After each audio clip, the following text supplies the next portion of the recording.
सहना भवतु सहनौ भुनक्तु सह वीर्यं करवावहै तेजस्विनावधीतमस्तु मा विद्विषावहै। ओम शांति शांति शांति। ओम पूर्णमदः पूर्णमिदं पूर्णात् पूर्णमुदच्यते पूर्णस्य पूर्णमादाय पूर्णमेवावशिष्यते। ओम शांति शांति शांति। श्रुतिस्मृतिपुराणानाम् आलयं करुणालयं नमामि भगवत्पादं शङ्करं लोकशङ्करं शङ्करं शङ्कराचार्यं केशवं बादरायणं सूत्रभाष्यकृतौ वन्दे भगवन्तौ पुनः पुनः। ईश्वरो गुरुरात्मेति मूर्तिभेदविभागिने व्योमवद्व्याप्तदेहाय दक्षिणामूर्तये। ॐ पार्थाय प्रतिबोधितां भगवता नारायणेन स्वयं व्यासेन ग्रथितां पुराणमुनिना मध्ये महाभारतम् अद्वैतामृतवर्षिणीं भगवतीम् अष्टादशाध्यायिनीम् अम्ब त्वामनुसन्दधामि भगवद्गीते भवद्वेषिणीम्। यं ब्रह्मा वरुणेन्द्ररुद्रमरुतः स्तुन्वन्ति दिव्यैस्तवैः वेदैः साङ्गपदक्रमोपनिषदैः गायन्ति यं सामगाः ध्यानावस्थिततद्गतेन मनसा पश्यन्ति यं योगिनः यस्यान्तन्न विदुःसुरासुरगणाः देवाय तस्मै नमः। श्रेयो हि ज्ञानमभ्यासात् ज्ञानाध्यानं विशिष्यते ध्यानात् कर्मफलत्यागः त्यागात् शान्तिरनन्तरम् अद्वेष्टा सर्वभूतानां मैत्रः करुण एव च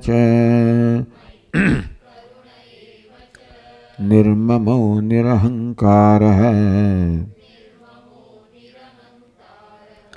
समदुःखसुखः क्षमी।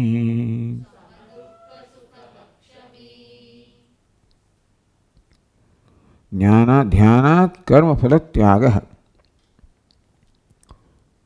એનો અર્થઘટનમાં ટીકાકારે કર્મફલ ત્યાગ શબ્દનો અર્થ કર્મફલ શબ્દનો અર્થ જુદી રીતે આપ્યો. કર્મત્વની યત ફલતી તત્ કર્મફલમ. કર્મ શબ્દનો અર્થ કર્મ એટલે કર્મ ક્રિયા એવું નહીં. કર્મ એટલે જે ક્રિયાપદનું કર્મ છે.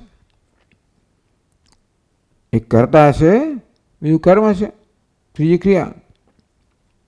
તો કર્મ જે છે કરતા કરતા ભિન્ન હોય. કર્મનું કર્તાનું દૃશ્ય હોય એટલે કર્મ શબ્દનો અર્થ કર્યો દૃશ્યજાત. કર્મ યદ દૃશ્યજાતમ.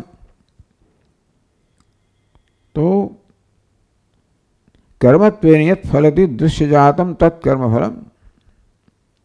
કર્મ પ્રમાણે કર્મના રૂપમાં જે ફલિત થાય છે એ દૃશ્ય. કર્તાના કર્મના રૂપમાં જે ફલિત થાય છે દૃશ્યજાત. વિશેષ કરીને અહીંયા આગળ ધ્યાતા ધ્યેય ધ્યાનની ત્રિપુટીને દૃશ્યજાત કે કર્મ કહેવામાં આવ્યું. ધ્યાનાત કર્મફલ ત્યાગ. ધ્યાન શબ્દનો અર્થ ત્યાં સવિકલ્પ સમાધિ એ પ્રકારે કરવામાં આવ્યો. નિધિધ્યાસન જેમાં અહમ બ્રહ્માસ્મિ એ પ્રકારની વૃત્તિ જાળવવામાં આવતી હોય, સજાતી વૃત્તિ પ્રવાહ, જ્યાં આ ધ્યાતા, ધ્યેય અને ધ્યાનની સૂક્ષ્મ અહીં સભાનતા છે. તો કર્મફલનો ત્યાગ એટલે આ ત્રિપુટીનો ત્યાગ, આ ત્રિપુટીનો નાશ, કે આ ત્રિપુટીનો બાધ ત્યાગ નાશ કર્યો. નિત્ય નિરંતર નિર્વિકલ્પ સમાધિનિષ્ઠયા. તો નિર્વિકલ્પ સમાધિમાં નિષ્ઠા દ્વારા જ્યાં ધ્યાતા, ધ્યેય અને ધ્યાનરૂપી વિકલ્પ ન હોય એ પ્રકારની અવસ્થાના સેવન દ્વારા આ ધ્યાતા, ધ્યાન, ધ્યેયના ત્રિપુટીના સંસ્કારો છે એ સંસ્કારોને દૂર કરવા માટે જે અવસ્થામાં ત્રિપુટીનું અસ્તિત્વ નથી એના સેવન દ્વારા અદર્શનમ એ ત્રિપુટીનું પણ ત્યાગ, અદર્શનમ દર્શન ન કરવું, અર્થાત ત્રિપુટી પણ જ્યારે પ્રગટ ના થાય, વ્યક્ત ના થાય એ પ્રકારની વૃત્તિ ના ઉદ્ભવે. આમ ધ્યાતા, ધ્યાન, ધ્યેય ત્રિપુટી વૃત્તિ પણ ન ઉદ્ભવે ત્યાં સુધી નિર્વિકલ્પ ત્રિપુટીના રહિતની અવસ્થાનો અભ્યાસ ત્યાં સુધી કરવો કે ત્રિપુટીના સંસ્કાર બધા નષ્ટ થઈ જાય. એના માટે આ ત્રિપુટીનો ઉદ્ભવ જ ન થાય, એને નાશ કહેવામાં આવે. તો ત્રિપુટીનો ઉદ્ભવ ન થાય એટલે બ્રહ્મનું દર્શન, બ્રહ્મ જ બની જવું. હું બ્રહ્મનો જ્ઞાતા પણ થઈ રહ્યો, બ્રહ્મ એવું નથી, બ્રહ્મવિદ. બહિરંત સર્વત્ર સર્વથા બ્રહ્મમાત્રોપલંબ. આમ બ્રહ્મ સિવાય બીજાનો ઉપલંબ નથી, બીજાનું જ્ઞાન નથી, બીજાની પ્રતીતિ નથી. એ પ્રકારની અવસ્થાને કર્મફલ ત્યાગ કહેવામાં આવે. વિશિષ્યતે ચડિયાતું છે. એના સમર્થનમાં ગ્રંથકાર, ટીકાકાર ઈશાવાસ્ય ઉપનિષદ આ વાક્ય છે ઉદ્ધૃત કરે છે. યત્ર દસ્ય સર્વમ આત્મૈવ અભૂત. આ તો બૃહદારણ્યક ઉપનિષદનું. તત્ર કમ કેન પશ્યેત, કમ કેન જિઘ્રેત, કમ કેન જાનીયાત વગેરે. જ્યારે આ જ્ઞાતા માટે બધું આત્મા જ બની ગયું. ધ્યાતા, ધ્યેય, ધ્યાનમ સર્વ આત્મા બની ગયું, સર્વ ચૈતન્ય બની ગયું. અર્થાત એમનું કોઈ વિશેષ અસ્તિત્વ, વિશેષ અસ્તિત્વ ન રહ્યું. તો આ ત્રિપુટી. તત્ર કહ કેન કમ પશ્યેત. કહ એટલે દ્રષ્ટા, કેન કમ એટલે દૃશ્ય, પશ્યેત દર્શનમ. તો જ્યારે આ બધું જ આત્મામાં પરિણમ્યું, આ સર્વ આત્મા છે એવું જ્ઞાન થયું, ત્યારે પછી આ દ્રષ્ટા, દૃશ્ય, દર્શનના કોઈ ભેદ ન રહ્યા. એમ ઘ્રાતા, ઘ્રાતવ્યમ, ઘ્રાણમ આ બધા કોઈ ભેદ ન રહે. એટલે એ વાક્ય બૃહદારણ્યકનું છે. એના આધારે કહે છે સર્વ ત્રિપુટીનો પણ નાશ થઈ ગયો. એનો ત્યાગ કહો, નાશ કહો, અદર્શન કહો, આપણે બાધ થઈ ગયો. એટલે ત્રિપુટી હવે કોઈ રીતનો કોઈ વિષય રહેતી નથી. અર્થાત કોઈ પ્રકારનો હવે પ્રતિબંધ ઉત્પન્ન કરતી નથી. અદ્વિતીય અદ્વૈતી નિષ્ઠાની અંદર આ ત્રિપુટી કોઈ પ્રકારનો પ્રતિબંધ જન્માવતી નથી, કારણ કે એનું અસ્તિત્વ જ નથી. એટલા માટે ધ્યાનાત કર્મફલ ત્યાગ વિશિષ્યતે. ધ્યાન કોને કહે? ત્રિપુટીમત ધ્યાનાત. સવિકલ્પ સમાધિ જેમાં ત્રિપુટી વિકલ્પ છે એ પ્રકારના ધ્યાન કરતા નિર્વિકલ્પ સમાધિ ત્રિપુટી રહિત છે એ ચડિયાતી છે. ત્યાગાત શાંતિ અનંતરમ. ત્યાગ સાથે જ પ્રગાઢ શાંતિ પ્રાપ્ત થાય, જે પોતાનું સ્વરૂપ જ છે. તો શાંતિમ બ્રહ્મ પરમામ મત સંસ્થામ અધિગચ્છતિ ભગવાન કે. તો આત્યંતિક સંસારોપશમ, સંસારનો અશાંતિનો અત્યંત ઉપશમ. અત્યંત ક્યારેય ફરી સંસાર જન્મે નહીં. આ ત્રિપુટને સંસાર કહેવામાં આવ્યો. એ સંસ્કારનું મૂળ ત્યાં છે ને, બીજ. જગત સમક્ષ ત્રિપુટી રૂપ જ છે ને, એનું બીજ અહીંથી આવ્યું. એ જ છેવડા સમગ્ર જગતમાં વ્યક્ત થાય. તો આ પ્રકારે આ સંસારની અંતિમ અવસ્થા એ આ ધ્યાતા ધ્યેય ધ્યાન ત્રિપુટી એ સંસારની સૂક્ષ્માતિસૂક્ષ્મ અવસ્થા, એનો ઉપશમ થઈ ગયો. એટલે સંસારોપશમ, આત્યંતિક સંસારોપશમ. સૂક્ષ્માદિ સૂક્ષ્મ અશાંતિ હોય એ પણ દૂર થઈ ગઈ. માટે અશાંતિનો, સંસારનો, શોકનો આત્યંતિક હંમેશ માટે ઉપશમ થઈ ગયો, નાશ થઈ ગયો. બ્રહ્માત્મના અવસ્થા લક્ષણમ વિદેહી કૈવલ્યમ.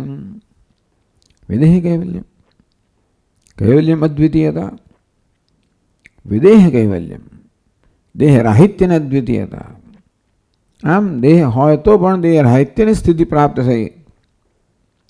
દેહની પણ સમાનતા નથી. દેહ છે ત્યારે પણ દેહમાં અહંભાવ નથી. આમ દેહનું હોવું કોઈ રીતે એને આ બ્રહ્મનિષ્ઠામાં અવરોધરૂપ નથી. કારણ કે એનું સભાનતા હોય તો પણ એ મિથ્યાત્વ સભાનતા છે, એમાં કોઈ અહમ બુદ્ધિ નથી. જેમ દુનિયાની બધી વસ્તુની સભાનતા હોય, પ્રતીતિ હોય, તેમ દેહની પણ પ્રતીતિ હોય. તો વિદેહી કૈવલ્યમ સિદ્ધ્યતિ. આ સવારે જો આપણે વિદેહ એવા જાણે કે દેહ નથી એ પ્રકારનું કૈવલ્ય સિદ્ધ થાય છે. નિરુક્ત શાંતિ લક્ષણ બ્રહ્મભાવ વિદેહી કૈવલ્યમ. ભગવાને જે વિદેહી કૈવલ્યની વાત કરી તેને શાંતિ કહેવામાં આવી.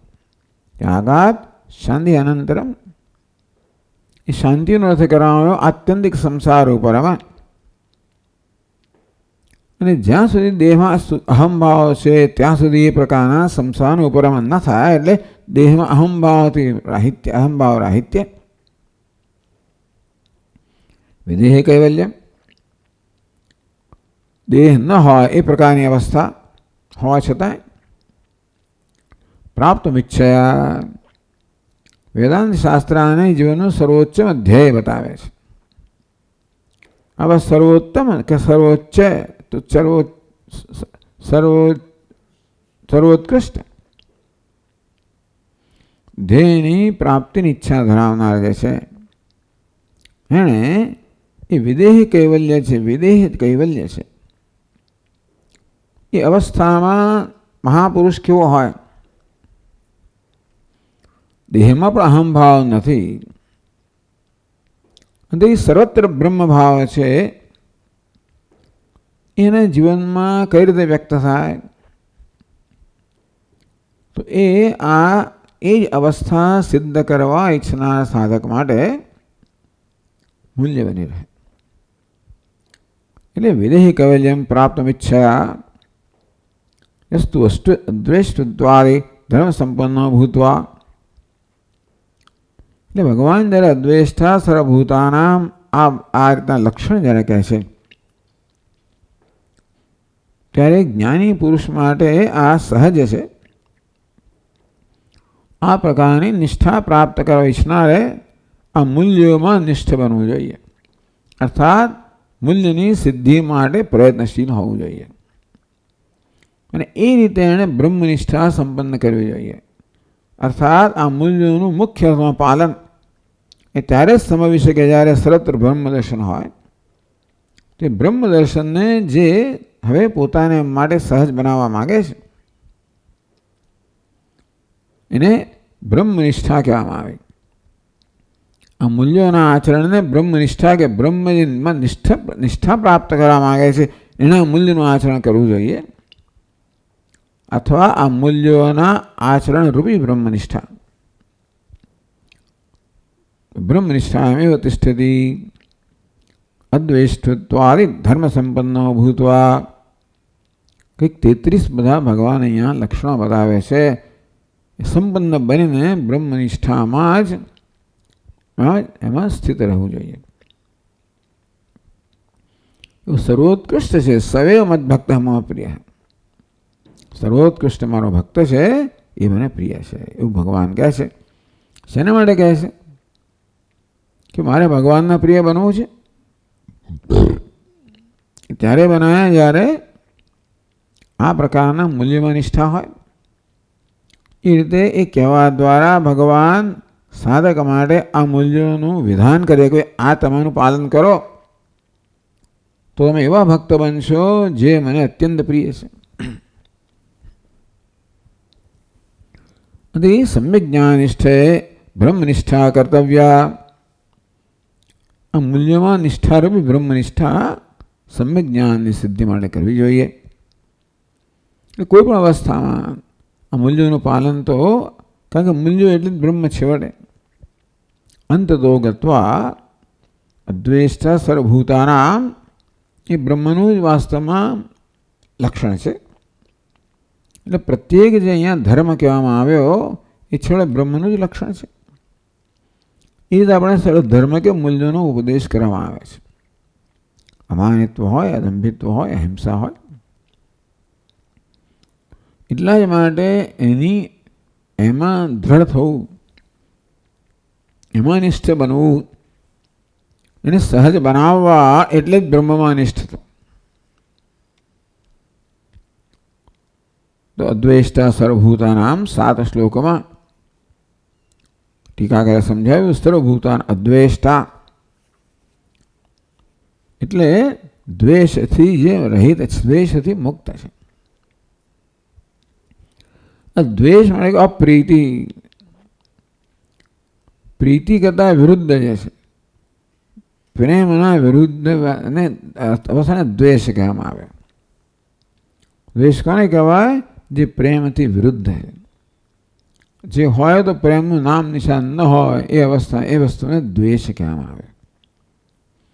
આ દ્વેષ છે એ જ ક્રોધ જન્માવે છે અને ક્રોધ પછી હિંસા જન્માવે છે. એટલે દ્વેષને આપણે ક્રોધની પ્રાગ અવસ્થા કહી શકીએ. દ્વેષ છે તે વધીને ક્રોધમાં પરિણમે અને ક્રોધને પુષ્ટ કરે અને એ દ્વારા હિંસક કર્મ કરાવે, મન વચન કે કર્મના તરે. તો આવો દ્વેષ કશ્યાપી ન કરોતી. પોતાની પ્રત્યે દ્વેષ કરનાર પ્રત્યે પણ તે દ્વેષ કરતો નથી, એટલે તેને દ્વેષ જન્મતો નથી. કાલે ચર્ચા કરી, કોઈ જાણી જોઈને દ્વેષ કરતો નથી, દ્વેષ તો થઈ જતો હોય છે. તો દ્વેષ થવાનું મૂળ ક્યાં છે? ભેદભાવ. એ જ કહેવાય અદ્વેષ્ટા. નિર્વિકલ્પક સમાધિનિષ્ઠા નિર્મૂલિતમ ભેદ પ્રત્યયત્વાદ. ભેદ પ્રત્યે નિર્મૂળ થઈ ગયો છે જેને. એટલે એવા એક આદર્શ મહાપુરુષની વાત થઈ રહી છે કે જેમણે અહમ બ્રહ્માસ્મિ આ પ્રકારની નિષ્ઠા દ્વારા ભેદ પ્રત્યે નિર્મૂળ કરી નાખ્યો છે. હમણાં જેની વાત કરી. સર્વાત્મભાવાપન્નસ્ય અથવા સર્વાત્મભાવ પ્રાપ્ત કર્યો છે. બ્રહ્મ એટલે સર્વાત્મા. તસ્માત સર્વમ અભવત. હું બ્રહ્મ છું એ જ્ઞાન એ સર્વ બની ગયો, કારણ કે સર્વાત્મભાવ એ હકીકત છે. સર્વભાવાપન્નસ્ય વિદુષ દ્વૈત પ્રત્યે અનુત્પત્તૌ. એટલે એનામાં દ્વૈત પ્રત્યે જન્મતો જ નથી. ત્રિપુટી કહો દ્વૈત પ્રત્યે જન્મતો નથી.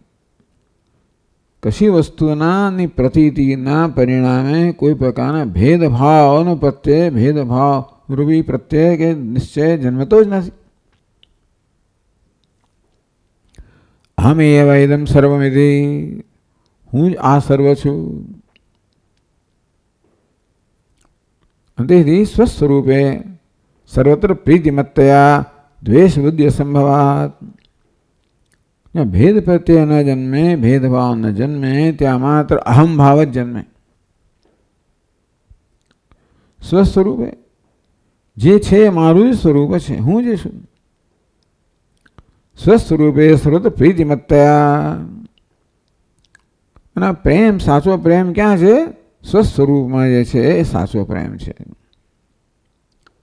એટલે કે બિનશરતી પ્રેમ છે, નિરુપાધિક પ્રેમ છે. ત્યાં દ્વેષ બુદ્ધિ અસંભવાત. એટલા જ માટે દ્વેષનો અર્થ અપ્રીતિ કરવામાં આવે. પ્રેમના વિરોધીને દ્વેષ કહેવામાં આવે. એટલા માટે કે આત્મા માટે સર્વને નિર્વિશેષ, નિર્દિશય કે પછી નિરુપાધિક પ્રેમ છે, બિનશરતી પ્રેમ છે. એટલા પણ વિરોધી દ્વેષ છે સંભવી ના શકે. જ્યાં પ્રેમ છે ત્યાં દ્વેષ સંભવી ના શકે. આ પોતાના માટે તો સ્વાભાવિક પ્રેમ છે. પોતે જ સર્વ છે એ પ્રકારનું જ્યારે દર્શન છે કે પ્રત્યય છે કે નિશ્ચય છે, સ્વાભાવિક રીતે પોતાના એટલે નિરતિશય પ્રેમ પ્રગટ થઈ રહ્યો છે. આવું જ્યારે કહે કોઈ કે હું સર્વ છું, એનો અર્થ એ થયો કે જે કાંઈ છે એના પ્રત્યે નિરતિશય, બિનશરતી, નિરુપાધિક પ્રેમ પ્રગટ થઈ રહ્યો. એ પણ આત્માનો સ્વભાવ જ છે. નિરુપાધિક પ્રેમ એ આપણો સ્વભાવ છે. એટલે આનું નામ સિદ્ધિ, કે આપણા સ્વભાવને આપણે પૂર્ણ અભિવ્યક્ત કરવો, એ આપણું સાધના છે. ક્યારેક આપણે એને નિરુપાધિક પ્રેમ કહીએ, ક્યારેક પૂર્ણતા કહીએ, અસ્થિભાતી પ્રિય કહીએ. તો ભિન્ન ભિન્ન સંદર્ભમાં ભિન્ન ભિન્ન શબ્દનો પ્રયોગ થાય. અહીં પ્રેમ શબ્દનો પ્રયોગ થયો દ્વેષ છે એટલા માટે. એટલે દ્વેષ શબ્દને અપ્રીતિ કરવામાં આવે. અને તેની વિરુદ્ધ વસ્તુઓ સાથે સંભવી શકે નહીં. તો એને પ્રેમ કહેવાય જ્યાં દ્વેષ ના હોઈ શકે, પ્રીતિ અને અપ્રીતિ સાથે ના હોય. તો સ્વસ્વરૂપે સર્વત્ર પ્રીતિમત્તયા. પોતાના સ્વરૂપમાં પ્રત્યેકને સ્વાભાવિક નિરતિશય પ્રેમ છે. દ્વેષ બુદ્ધિ અસંભવાત. માટે એનું વિરુદ્ધ દ્વેષ છે, સંભવિત નથી ને. એ દ્વેષના થી મુખ્ય અર્થમાં આપણને મુક્તિ ત્યારે મળે જ્યારે આપણને પોતાના જ દર્શન થતા હોય, તો મુખ્ય અર્થમાંથી મુક્તિ. એટલે આ પ્રત્યેક મૂલ્ય કેવું છે? સર્વાત્મ ભાવ હોય ત્યારે પ્રત્યેક મૂલ્યને મુખ્ય અર્થમાં એનું પાલન કરી શકાય.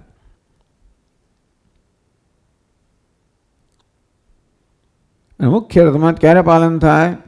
સર્વાત્મ હોય ત્યારે, બ્રહ્મજ્ઞાન હોય ત્યારે.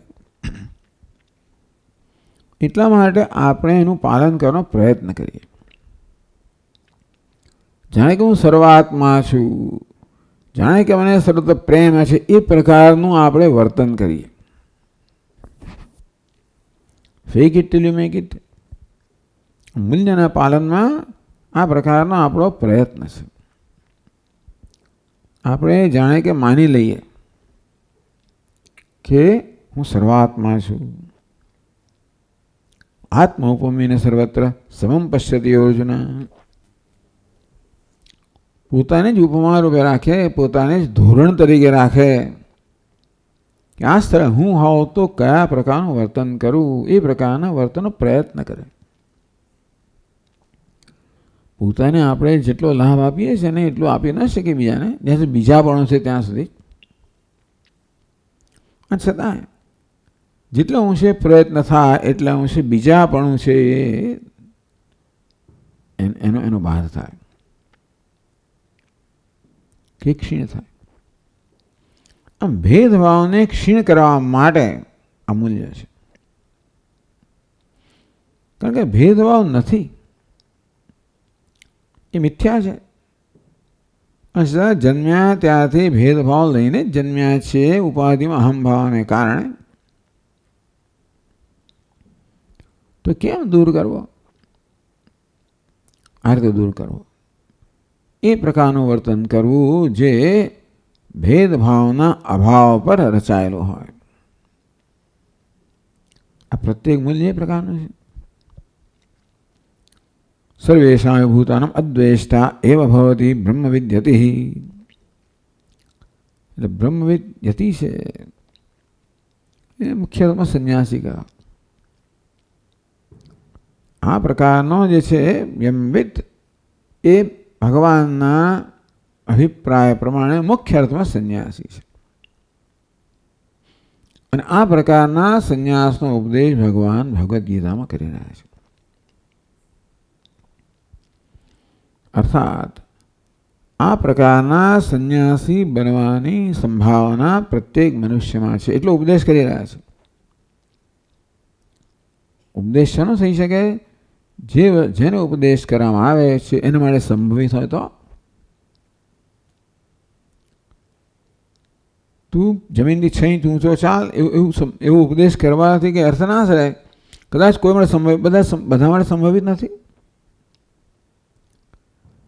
બધા માટે સંભવિત શું હોય છે? બધાનું સ્વરૂપ હોય જે વાસ્તવમાં હોય જ અને જેનાથી પોતે વિખૂટો પડી ગયો છે. આમ નદીને સમુદ્ર બનવાનો ઉપદેશ આપી શકાય, આદેશ પણ આપી શકાય કે નદી માટે સંભવિત છે. એને પ્રયત્ન કરવાનો છે સમુદ્ર પ્રત્યે વહેવાનો. અને માર્ગમાં જે કે અવરોધો આવે અવરોધને પાર કરવાનો. એમને એમ સહેલું તો નથી.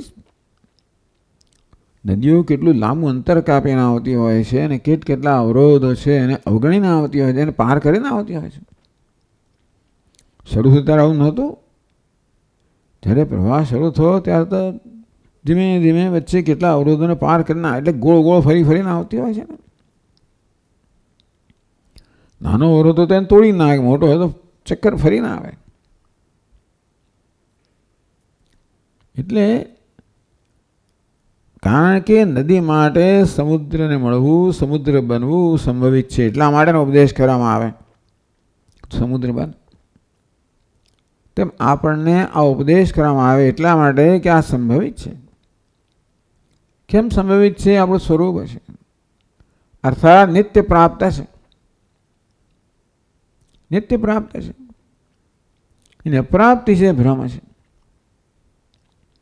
અંતેથી નિત્ય પ્રાપ્ત છે જે મારું સ્વરૂપ એ પ્રકારે વર્તવાનો પ્રયત્ન કરો. ભલે મને એવું ન લાગતું હોય, હું શરૂઆતમાં જેવું લાગતું નથી, આને પ્રત્યે કોઈ પ્રેમ જન્મતો નથી, અને છતાંય પણ આ ધ્યેય રાખ્યો હોય કે એ મારું ધ્યેય છે, એ હકીકત છે. ભલે અત્યારે હું માનું છું ખોટું છે. અત્યારે જે પ્રકારની માન્યતા ધરાવું છું એને કારણે મને આ પ્રકારની લાગણી જન્મતી નથી, સ્વીકારો. પરંતુ એ લાગણી ન જન્મવાનું કારણ મારો આ પ્રકારનો ભ્રમ છે. માટે ભ્રમને હું પ્રોત્સાહન ના આપું, હું સત્યને પ્રોત્સાહન આપું.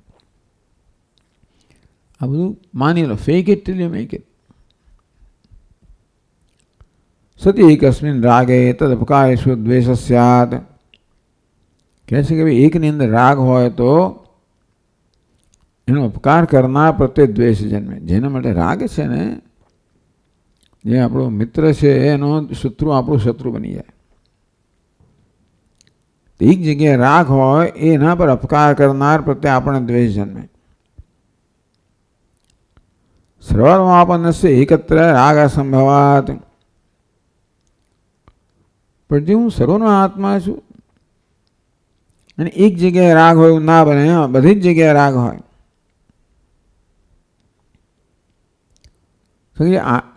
આત્મદર્શન હોય ત્યાં રાગ તો આત્મા માટે જ હોય, સર્વાત્મા છે માટે એક જગ્યાએ રાગ મારો મર્યાદિત ના હોય. જો મારો રાગ એક જગ્યાએ મર્યાદિત છે ત્યાં અન્યત્ર દ્વેષની પૂરી સંભાવના છે. સતી એકસ્મિન રાગે, એક જગ્યાએ એક વ્યક્તિ માટે કે એક વસ્તુ માટે રાગ હોય તદ અપકારેષુ દ્વેષ સ્યાત. એને અપકાર કરનારા હોય એના માટે મને દ્વેષ જન્મે. સર્વાત્મા આપન્નસ્ય એકત્ર રાગ સંભવાત. જે પોતે સર્વાત્મા જાણે છે ને એક જગ્યાએ રાગ બધે જ રાગ હોય, તો એનો કોઈ અપકારક માનો એને પર રાગ હોય, કારણ કે સર્વાત્મા છે.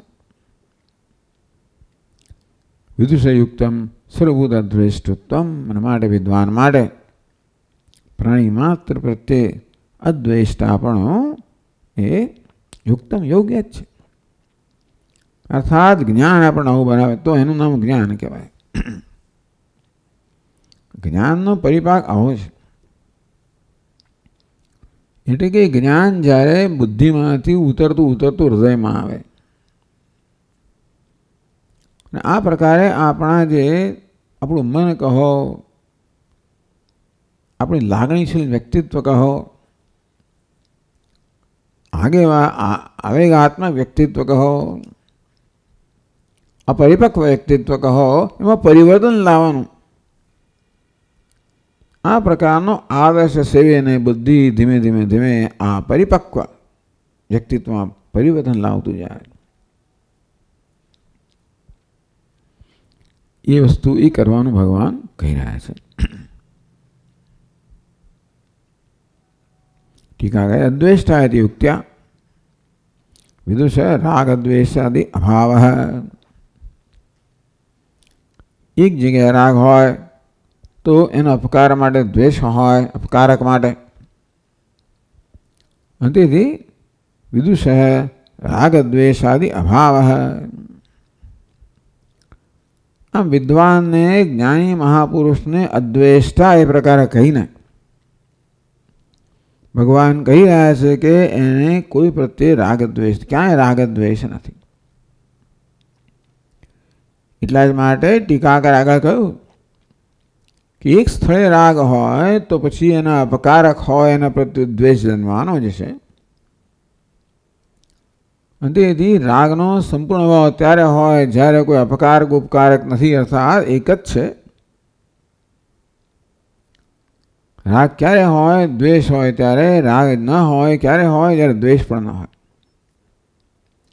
દ્વેષતા કહેવા દ્વારા રાગ દ્વેષાદિ અભાવ, એનામાં રાગ દ્વેષનો અભાવ છે કહેવામાં આવ્યું. દ્વેષ એટલે રાગ હોવાનો જ. અદ્વેષ દ્વેષ રાહિત્ય એટલે રાગ રાહિત્યમાં સમજવાનું.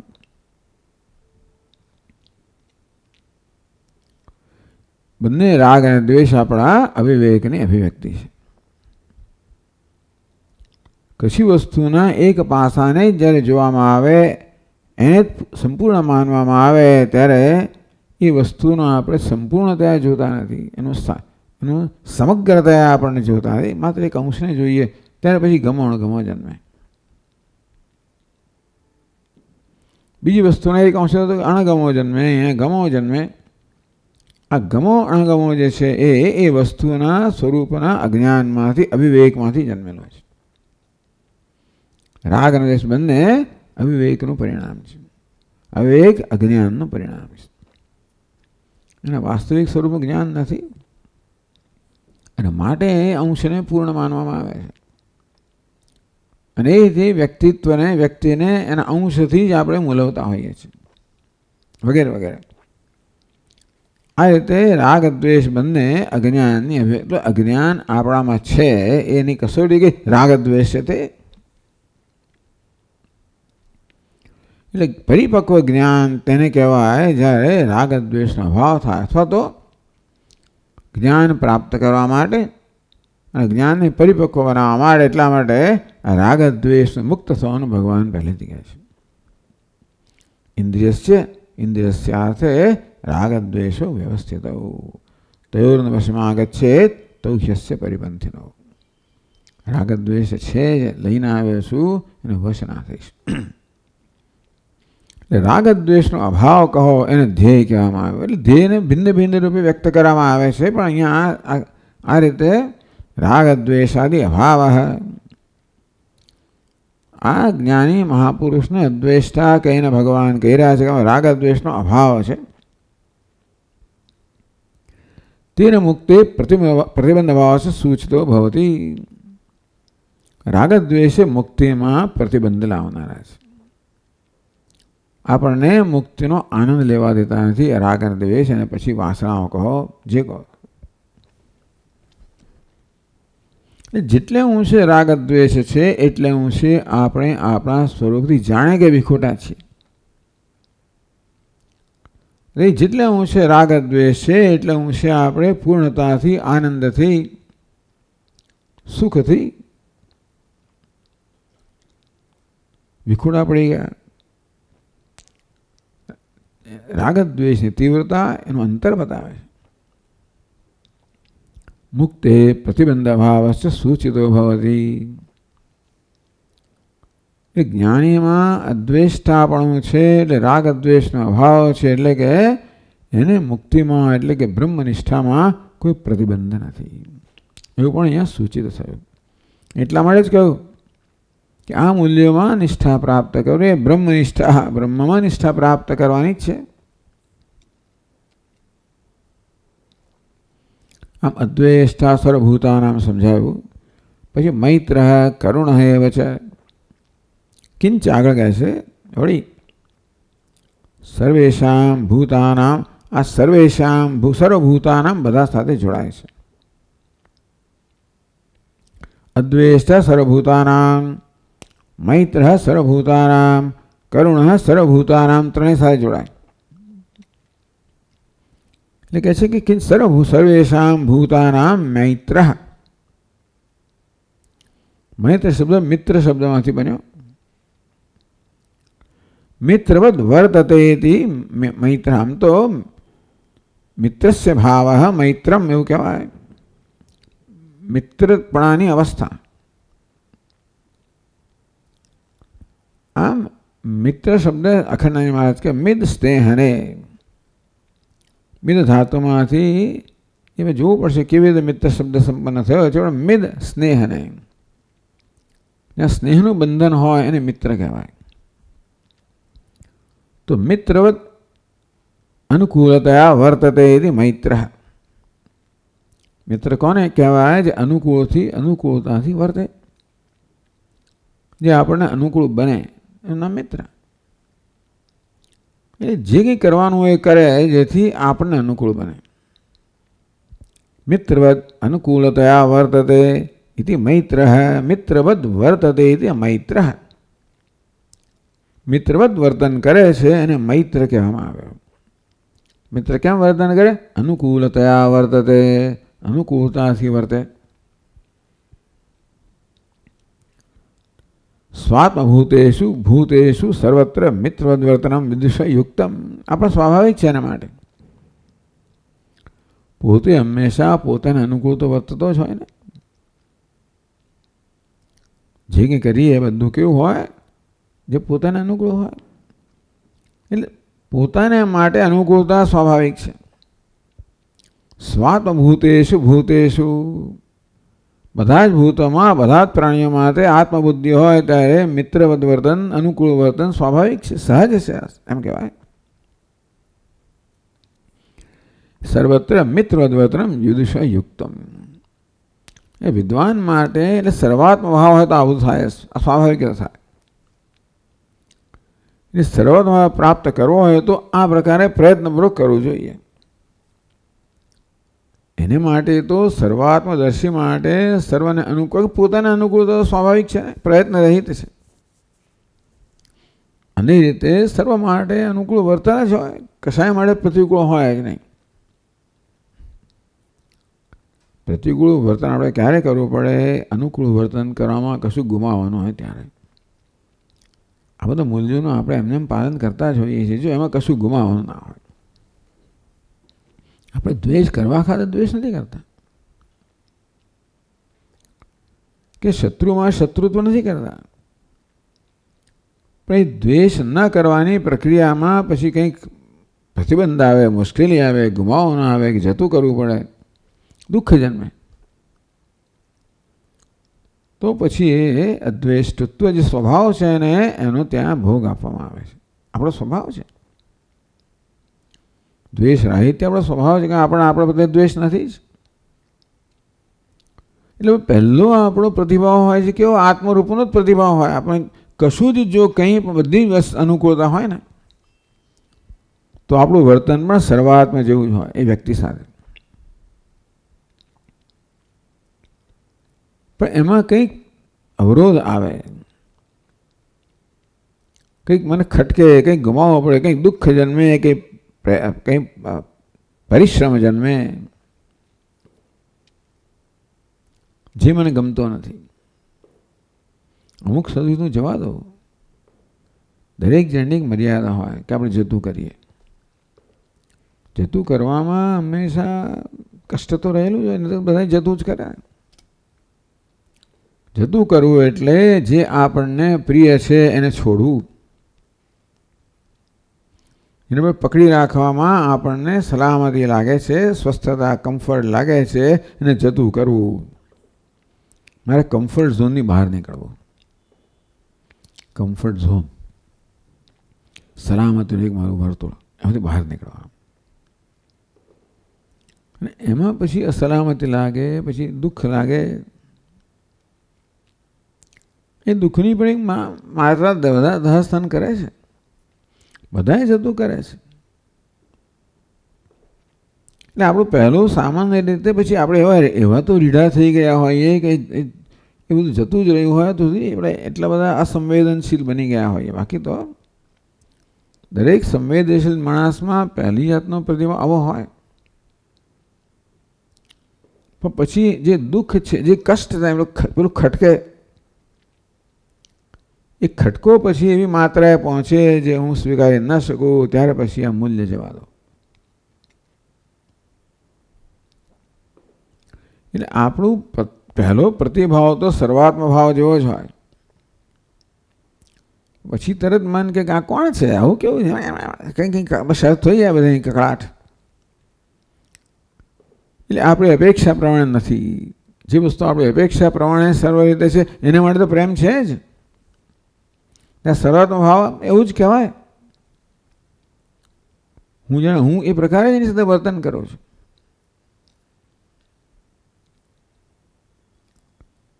પણ જ્યાં અનુકૂળતા નથી એ પણ મારો પોતાનો અભિપ્રાય છે. અનુકૂળતા નામની કોઈ વસ્તુ નથી, મારે માટે અનુકૂળ નથી, બીજા માટે અનુકૂળ હોય પણ ખરો. આ મારો જે અભિમાન છે, અહમભાવ છે, મમભાવ છે, એને કારણે જ અર્થઘટન બધું થતું હોય છે. ધીમે ધીમે એ વસ્તુ જ્યારે પ્રભાવ પાડે ત્યારે મારું જે સ્વાભાવિક વર્તન હતું એને અવરોધ કરે. મૂળ તો માણસ સારો જ છે,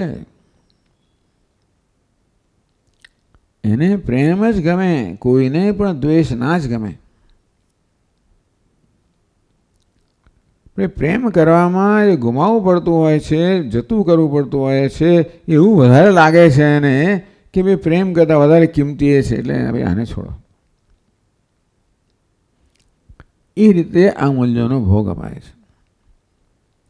આપણું મન હંમેશા દરેક સ્થિતિમાં આ પ્રકારનું જોખતું હોય છે કે મારું જે સ્વાભાવિક પ્રતિભાવ છે પ્રેમનો, અને વ્યવહારિક એના માટે શું લાભ ગેરલાભ છે એ ગણે. જ્યાં ગેરલાભ વધી જતો હોય ત્યાં ભાઈ ધીમે ધીમે આ પ્રેમના લાભને જતો કરે. આ પ્રકારે બધી જ વસ્તુ અનુકૂળ હોય તો આપણે અદ્વેષ્ટા જ છીએ. મૈત્ર જે છીએ બધું જ અનુકૂળ હોય. એટલે ક્યાં તો બધી વસ્તુ અનુકૂળ બને અથવા તો અમારો અનુકૂળતાનો ખ્યાલ બદલું, બેમાંથી એક વસ્તુ થાય. એટલે પ્રસાદ બુદ્ધિ કહેવામાં આવી. જે છે એ અનુકૂળ છે. હું કહું છું એ પ્રકાર એ છે, એટલે એમ કરીને મારી અનુકૂળતાની વ્યાખ્યા બદલો. ચાલો, એટલે વિદુષ યુક્તમ વિત્રવદ વર્તનમ યુક્તમ સ્વાત્મભૂતેષુ ભૂતેષુ સર્વસ્ત્ર મિત્રવદ વર્તનમ. માણસ પોતાની સાથે મિત્ર જ હોય છે, સર્વ અનુકૂળ હોય છે. અને તેથી પોતાના દર્શન સર્વત્ર કર્યા માટે સર્વત્ર આ પ્રકારના મૈત્ર મિત્ર વર્તન યોગ્ય છે. અને તેથી એ સાધક માટે આદર્શ બની જાય, મૂલ્ય બની જાય. પણ પાછું એમણે એક બીજું હાથમાં લીધું, દરેકને કાર્ય કારણ સંબંધ બતાવે છે પાછું. એટલે એક એવું પકડો ને પછી બહુ ઘણું બધું મચેડ કરવું પડે. પણ મિત્રત્વ સિદ્ધે કારણમાં, ભગવાનના મનમાં એવું હશે કે નહીં મને ખબર નથી. અદ્વેષ્ટા સર્વભૂતાના મૈત્ર, એમાં તો કિંચ કહ્યું એટલે એમાં કોઈ કાર્યકારણ સંબંધ બતાવ્યો નથી. પણ મૈત્ર કેમ છે? કારણ કરુણ છે એમ કહે છે. મિત્રત્વ સિદ્ધે કારણમાં કરુણ હેતી. મિત્રત્વની સિદ્ધિ, મિત્રપણાની સિદ્ધિ ત્યારે થાય જ્યારે કરુણ હોય. એટલે કરુણતાનો ભાવ ધરાવનારને કરુણ કહેવામાં આવ્યો. કરુણ્યા એવ સર્વેશમ આનુકૂલ્ય વર્તતે. આપણે અન્ય પ્રત્યે અનુકૂળ વર્તન ક્યારે કરીએ? આપણામાં એના પ્રત્યે કરુણા હોય ત્યારે, એવું કહેવામાં આવ્યું. આમ તો પ્રેમ હોય ત્યારે. પણ ચાલો, એટલે કરુણા એટલે કહ્યું કે ભાઈ ન તો ગુણ બુદ્ધ્યા, આપણે બધાને અન્યને અનુકૂળ વર્તન કરતા હોઈએ છીએ અન્યમાં કશુંક હોય ત્યારે. કોઈ પદવી ધરાવતો હોય, પ્રતિષ્ઠા ધરાવતો હોય, ધન સંપત્તિ એવી જાતની કંઈક ગુણ ધરાવતો હોય,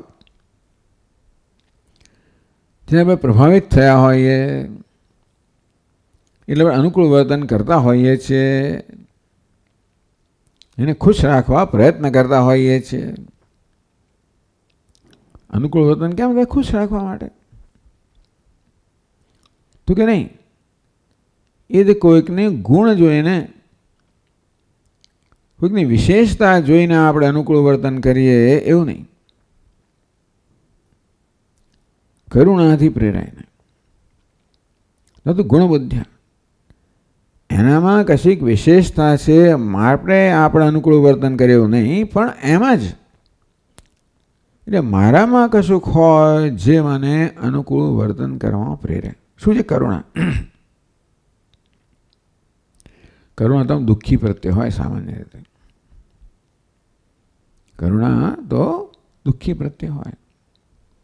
એટલે બીજાને દુઃખી જોઈએ તો કરુણા જન્મે, એવું થયું ના તો પછી અનુકૂળ વર્તન જન્મે, તો મિત્રતાનું વર્તન જન્મે, એવું કંઈક કહેવામાં આવ્યું. ચાલો હવે, એટલે કરુણા તો દુઃખી પ્રત્યે આપણે જન્મતી હોય છે. એટલે બીજા દુઃખી હોય નિયમ તો નથી જ ને. કરુણા જન્માવા માટે તો બીજા દુઃખી જોઈએ એટલે બધા માટે કરુણા હોય એવું જ નથી આવતું. એટલે યોગશાસ્ત્રમાં કહેવામાં આવ્યું, 4 પ્રકારની વ્યક્તિઓ માટે જે પ્રકારનું વર્તન કહેવામાં આવ્યું કે ક્યાં મિત્રવત વર્તન કરવું, સુખીને, દુઃખીને, પુણ્યશાળીને, પાપીને. ક્યાંક અસૂયા થાય ત્યારે આપણે ઈર્ષ્યા ન કરવી, મિત્રતા કરવી, પ્રશંસા કરવી. ઈર્ષ્યાને બદલે કોઈની પ્રશંસા કરવી, એટલે કે એની કદર કરવી. આપણે સમાન હોય તો મિત્રવત વર્તન કરવું, વિરુદ્ધ હોય એને પ્રત્યે કરુણા, અને દુઃખી હોય એને પ્રત્યે કરુણા દાખવવી, વિરુદ્ધ પ્રત્યે ઉપેક્ષા કરવી. આ પ્રકારે કહેવામાં આવ્યું. એટલે કરુણા સામે દુઃખી માટે, એટલે આ રીતે કહે અદ્વેષ્ટા સર્વભૂતાના મૈત્ર, જેને કે આ વસ્તુ કહેવામાં આવે છે કે સમાન પ્રત્યે મિત્રતા, દુઃખી પ્રત્યે કરુણા, સર્વ પ્રત્યે દ્વેષનો અભાવ. બીજું કરુણા એવ સર્વેશામ આનુકૂલ્ય વર્તતે ન તો ગુણ બુદ્ધ્યા. તો આ વ્યક્તિ અન્ય પ્રત્યે અનુકૂળ વર્તન કરે છે, એનામાં કશી વિશેષતા જેટલા નહીં, પરંતુ એના પ્રત્યે કરુણા છે, માટે અનુકૂળ વર્તન કરે છે. એટલે કે મિત્રતાનો ભાવ છે, એનું કારણ શું છે? કરુણા. ગુણશ્ચાપી દોષવત બંધકત્વાદ. અન્યના ગુણો સાથે જો આપણે જોડાઈએ ને તો એ બંધન કરનારો, એ પણ બંધન કરનારો છે. અન્યના દોષ સાથે જોડાઈએ, એ તેને માપીએ તો એ બંધન કરનારું છે. અન્યના ગુણ દ્વારા એને માપીએ તો એ બંધન કરનારું છે. એ કરુણા જે છે, જે ગુણ દોષ જોયા વગર કરુણા છે. કેવી કરુણા છે? ગુણ કે દોષ જોયા વગર. એ જ કરુણા એ બંધન કરનારી, કારણ કે ગુણ દોષ પર રચાયેલી નથી, આપણા સ્વભાવ પર રચાયેલી છે. કરુણા ઇત્યત્ર મતુ અર્થે અચ પ્રત્યય. એ મ છે ત્યાં આગળ ગ જેવો વંચાય છે, એટલે ટૂંકમાં અચ પ્રત્યય. કરુણ શબ્દને અચ પ્રત્યય બનાવીને કરુણ શબ્દ બન્યો. એ કરુણ તો વિશેષણ છે, એમાંથી આ પ્રકારે કરુણ જે છે નામ બન્યું.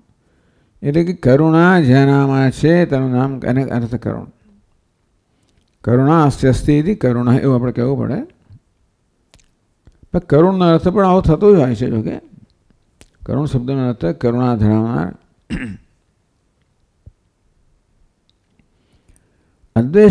અદ્વેષ્ટત્વાદિ ધર્મત્રિતય સિદ્ધે કારણમાં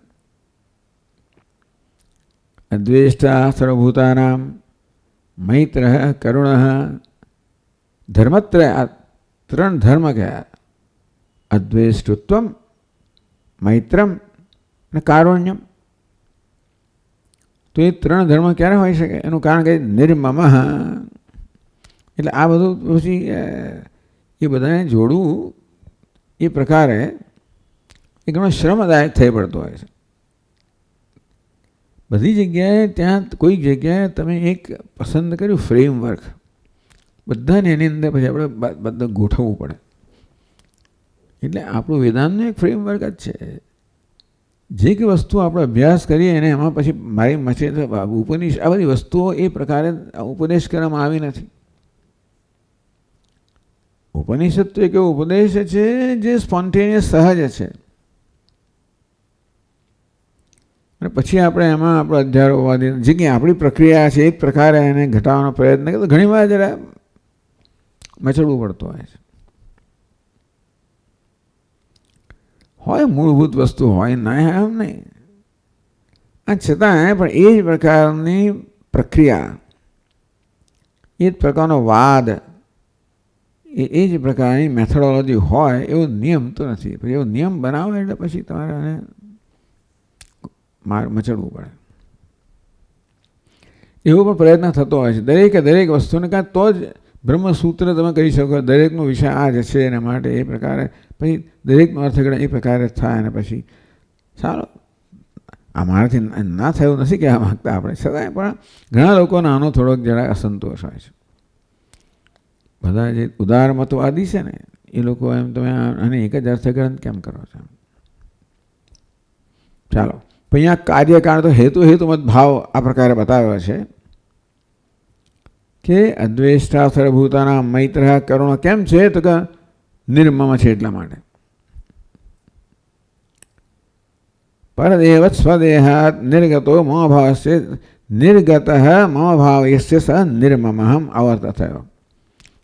નિર્મમ એટલે તો ખરેખર તો મમતા રહિત એટલે લાગણી રહિત માટે નિર્મમ શબ્દ વપરાય છે.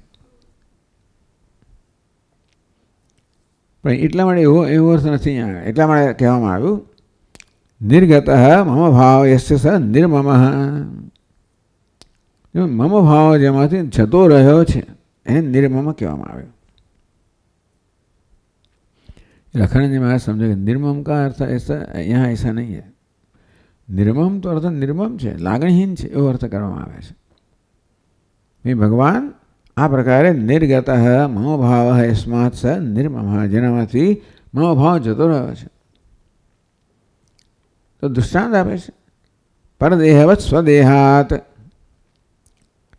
તો આ નિર્મમતા કે મમતાનો અભાવ માટે દૃષ્ટાંત આપ્યું. અન્ય દેહ માટે કેવી રીતે આપણે મમતાનો ભાવ નથી કે મારો છે એવું ભાવ જન્મતો જ નથી.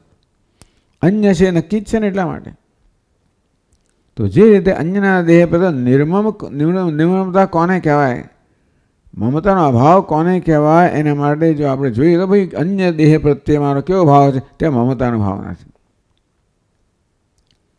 એ જ પ્રકારે મારા દેહ માટે સાથે એવો સંબંધ બંધાય ત્યારે મારા દેહ પ્રત્યે નિર્મમતા, મારો સૌથી પહેલું મારા પણ દેહમાં હોય, પછી એની સાથે સંકળાયેલી વસ્તુઓમાં હોય. એટલે પરદેહવત સ્વદેહાદ નિર્ગતો મમભાવે સ નિર્મમ, પોતાના દેહ માટે પણ જેનો મમભાવ જતો રહ્યો છે. એટલે કે બ્રહ્મમાં જ અહમભાવ એટલો બધો દ્રઢ થયો છે. કશેક અહમભાવ હોય તો એનાથી સંબંધિતમાં મમભાવ હોય. છઠ્ઠી સંબંધ ષષ્ઠી છે. અહમથી સંબંધિતમાં મમભાવ હોય. દુનિયાની દરેક વસ્તુ કશાક સાથે સંબંધિત હોય છે. માત્ર બ્રહ્મ એવું છે, એ અસંગ છે, કોઈ સંગ નથી, કોઈ સંબંધ નથી. એ બ્રહ્મમાં જેટલા અંશે અહમભાવ હોય એટલા અંશે મમભાવ ઓછો થાય. અને બ્રહ્મમાં પૂર્ણ અહમભાવ હોય ત્યારે ક્યાંય મમભાવ ના રહે. દેહમાં મમભાવનો અભાવ બતાવે, ક્યાંક અહમભાવ છે, ક્યાં છે? એવી જગ્યાએ અહમભાવ છે જ્યાં કોઈ સંબંધ નથી. તેથી નિર્ગત, ક્યાં તો એમ કહેવાય કે અન્યના દેહમાં અથવા તો બ્રહ્મમાં અહમભાવ હોવાને કારણે, કારણ કે કશું બ્રહ્મ સાથે સંબંધ નથી, માટે મમભાવની સંભાવના જ નથી ત્યાં. નિર્ગતો મમભાવે સ નિર્મમ, એટલે કશી વસ્તુની સાથે એનામાં મમ મારું એ પ્રકારની નો નિશ્ચય પ્રત્યે જન્મતો જ નથી.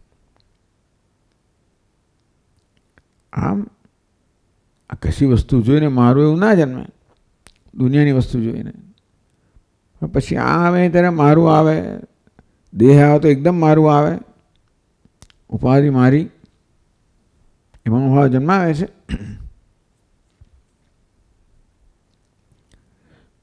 તો રાગ દ્વેષે તો મમતા બંધા નિર્મુક્ત ઇત્યર્થ. આ મમભાવ છે રાગ દ્વેષ જન્માવનારા છે, એવું સાંખ્ય શાસ્ત્રમાં કહેવામાં આવ્યું.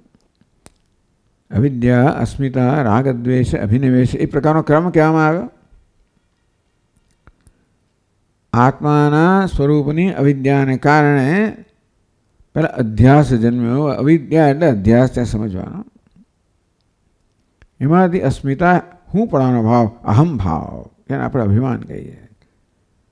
એ અહમ ભાવમાંથી પછી મમ ભાવ બતાવ્યો ને ત્યાં આપણે સમજવાનું. અહમ ભાવ આવે, મમ ભાવ આવે, પછી રાગ દ્વેષ આવે. તો અહમમાંથી સીધો પણ આવે. અહમને અનુકૂળ માટે રાગ, અહમને પ્રતિકૂળ માટે દ્વેષ. વહીં કહે છે કે ભાઈ મમતા એ છે રાગ દ્વેષનો હેતુ છે. જે મારું છે એના પ્રત્યે સહાનુભૂતિ ધરાવનાર, એને અનુકૂળ હોય એના માટે રાગ, મારું છે એને પ્રતિકૂળ હોય માટે દ્વેષ. આમ તો અહમને અનુકૂળ હોય માટે રાગ, અહમને પ્રતિકૂળ હોય માટે દ્વેષ. કારણ મારા સુધી હું તો જતો નથી, મારું કેન્દ્ર તો અહમ જ છે. પછી મમમાં જાય. મમ કેમ? કારણ કે અહમને સંપૂર્ણ અનુકૂળ છે એટલા માટે મમ.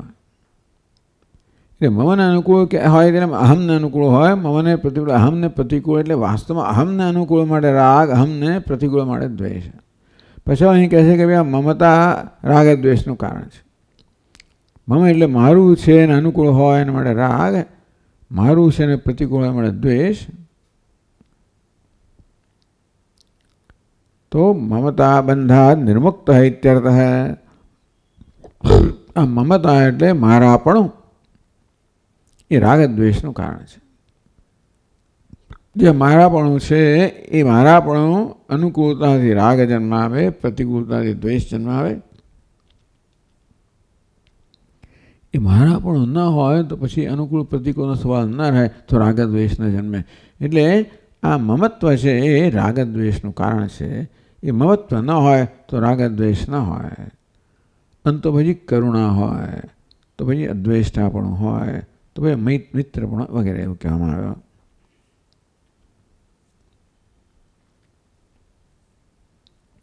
તદભાદેવ અમુષ્ય અદ્વેષ્ટત્વાદિ ધર્મત્રિતય સિદ્ધિ.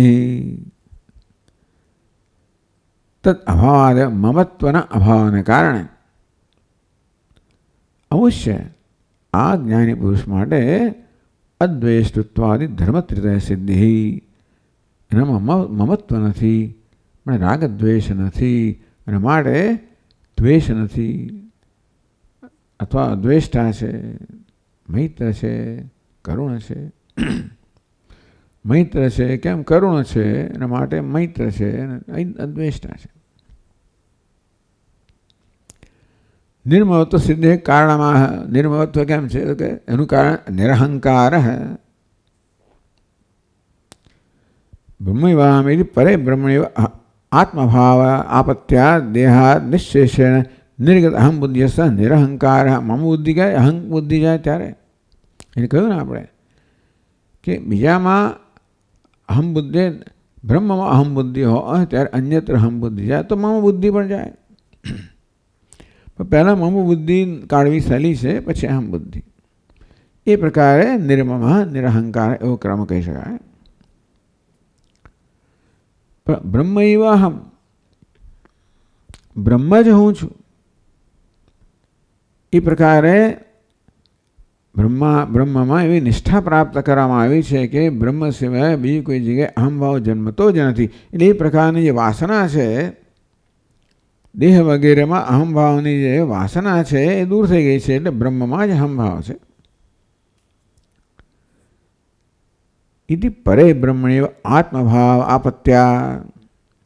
એ સંભવિત છે કે બ્રહ્મ જ મારું વાસ્તવિક સ્વરૂપ છે. માટે બ્રહ્મમાં જ આત્મભાવ જ્યારે આપણે સિદ્ધ થયો હોય, પ્રાપ્ત થયો હોય ત્યારે દેહાત નિશેષેણ નિર્ગતા. તો પછી દેહમાં જે અહમ, દેહ વગેરેમાં અહમ બુદ્ધિ જે છે એ નિશેષ દૂર થઈ જાય. નિર્ગતા નિરહંકાર કો નિર્ગતા અહમ બુદ્ધિ યસ્ય સ નિરહંકાર. જેમાંથી અહંકાર એટલે અહમ બુદ્ધિ જતી રહી છે. કોઈ પણ જગ્યાએ અહમ બુદ્ધિમાંથી મુક્ત છે. બ્રહ્મમાં અહમ બુદ્ધિ હોવાના કારણે અન્યત્ર સર્વ અહમ બુદ્ધિમાંથી મુક્ત છે. નિરહંકાર કહેવામાં આવ્યો.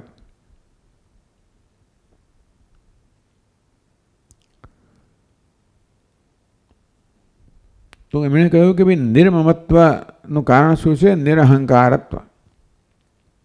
એ કેમ તો કે નિરંતર બ્રહ્મનિષ્ઠયા બ્રહ્મણી એવ નિરૂઢ આત્મબુદ્ધે એવ.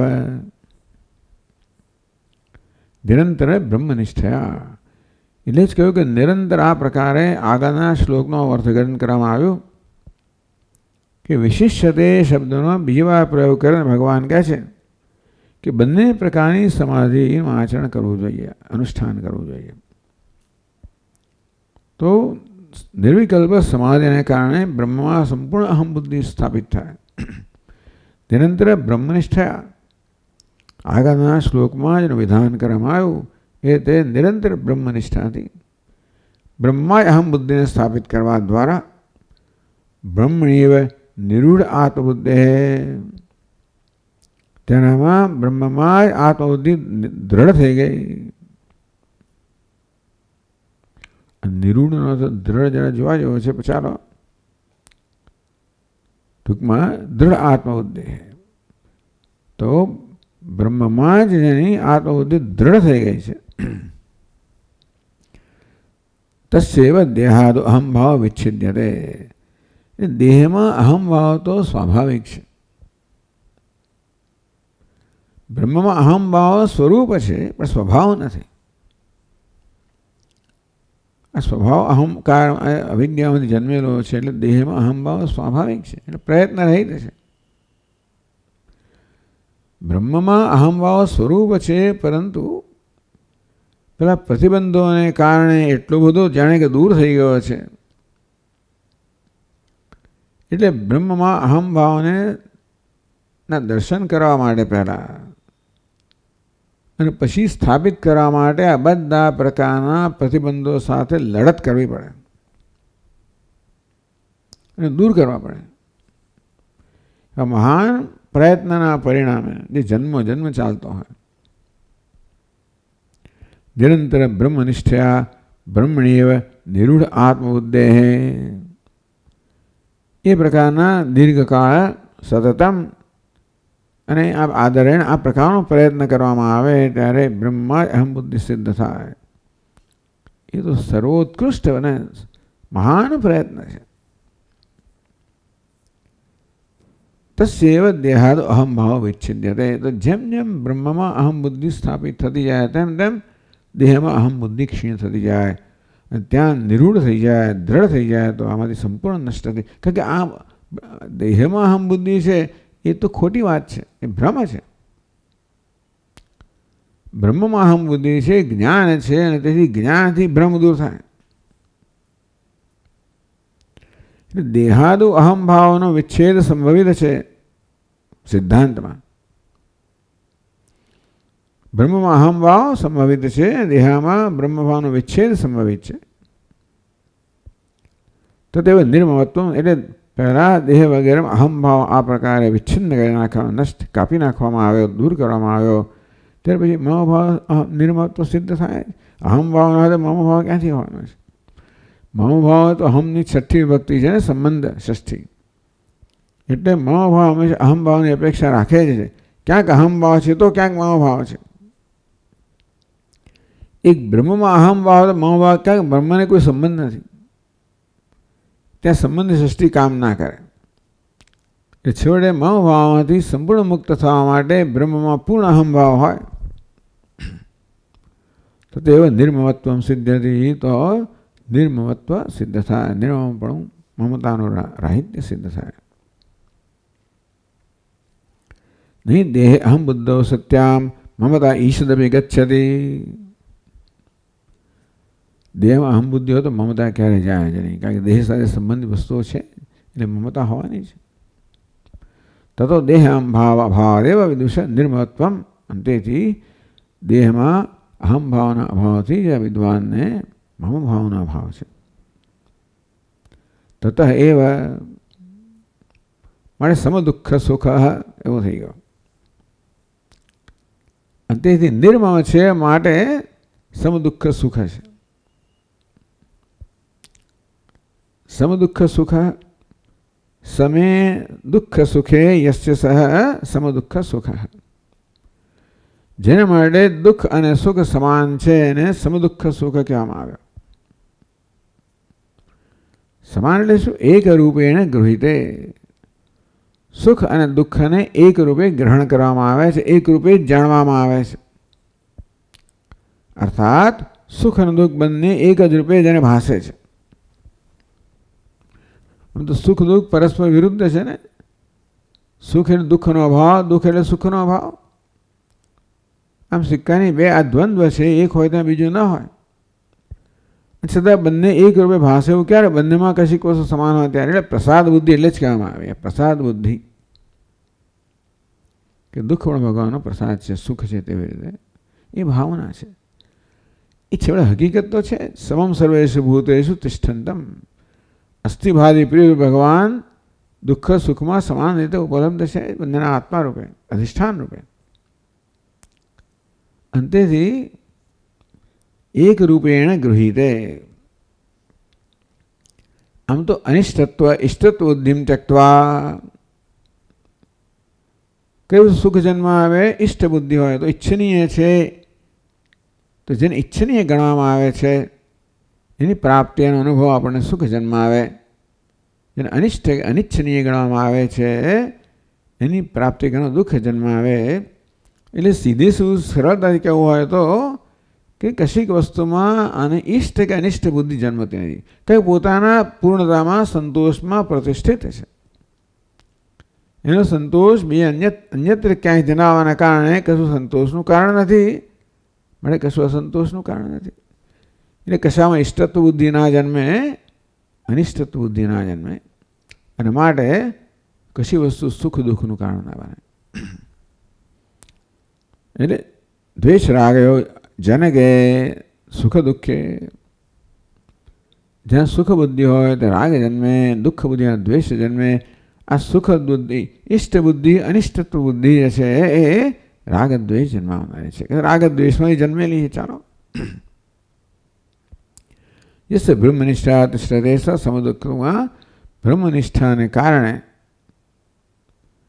જ્યાં ઇષ્ટ અનિષ્ટત્વ બુદ્ધિ જન્મતી નથી, એને કારણે સુખ દુઃખનો પ્રત્યય જન્મતો નથી. તો એને માટે બધી જ વસ્તુઓ સુખ દુઃખ સમાન છે. એ સુખ દુઃખના કારણ સમાન છે. સુખ દુઃખ સમાન છે એટલે સુખનું કારણ ગણવામાં આવે શું? ઇષ્ટ. દુઃખનું કારણ ગણવામાં અનિષ્ટ. એ સમાન છે, કારણ કે ઇષ્ટ અનિષ્ટ તો પ્રત્યય જન્મતો નહીં, એટલા માટે સમાન છે. ઇષ્ટ અનિષ્ટ પ્રત્યે જન્મે બી સમાનતા ના હોઈ શકે. કશી વસ્તુ એનામાં ઇષ્ટ એ પ્રકારનો પ્રત્યય જન્માવતી નથી કે અનિષ્ટ પ્રત્યય જન્માવતી નથી. જ્યાં આત્મ પ્રત્યય છે, જ્યાં બ્રહ્મ પ્રત્યય છે, આત્મ પ્રત્યય, આત્મામાં ઇષ્ટતા પણ ના હોય, અનિષ્ટતા પણ ના હોય. એના માટે સમ દુઃખ સુખ. તો આ પાછું સાધક માટે મૂલ્ય બની રહે છે. આપણે આગળ જોઈશું. ઓમ પૂર્ણમદ પૂર્ણમિદમ પૂર્ણાત પૂર્ણમુદચ્યતે પૂર્ણસ્ય પૂર્ણમાદાય પૂર્ણ. ઓમ શાંતિ શાંતિ શાંતિ. શંકરમ શંકરાચાર્યમ કેશવમ બાદરાયણમ સૂત્રભાષ્યકૃતૌ વંદે ભગવन्तौ પુનઃ પુનઃ. ઈશ્વરો ગુરુરાત્મેતિ મૂર્તિભેદવિભાગિને વ્યોમવદ્વ્યાપ્તદેહાય દક્ષિણામૂર્તયે નમઃ. ઓમ શાંતિ શાંતિ શાંતિ. હરિ ઓમ. શ્રી ગુરુભ્યો નમઃ. હરિ ઓમ.